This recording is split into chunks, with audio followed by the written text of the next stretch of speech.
বর্তমান সরকার তো সংস্কৃতি বিষয়ে, বিশেষ করে দেশীয় সংস্কৃতির বিষয়ে এবং এটার পর চর্চা, নট অনুষ্ঠান, চর্চার বিষয়ে অত্যন্ত মনোযোগী এবং আমরা সেভাবে আমাদের নির্দেশনা আছে। আর কবিগুরু রবীন্দ্রনাথ ঠাকুরের আজকে প্রয়াণ দিবস, আমাদের সাংস্কৃতিক মন্ত্রণালয়ের সহযোগিতায় শিল্পকলা একাডেমির উদ্যোগে 64টা জেলাতেই কিন্তু এই অনুষ্ঠান পালন করা হচ্ছে এবং এটা সরকারের একটা মানে প্রাইমারি বা গুরুত্বপূর্ণ একটা কী বলবো পদক্ষেপ বা উদ্যোগ বলা যায়।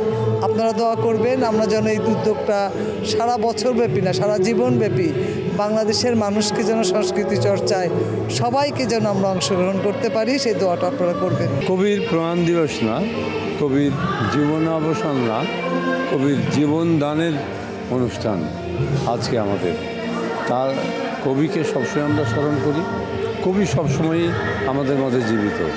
কবি এমন কিছু নাই যে উনি আমাদের দিয়ে যাননি।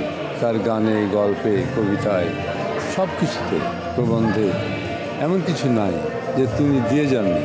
তিনি আছেন, তিনি বেঁচে আছেন, তিনি তার প্রয়াণ দিবস নয়, তাকে আমরা শ্রদ্ধার সাথে স্মরণ করি।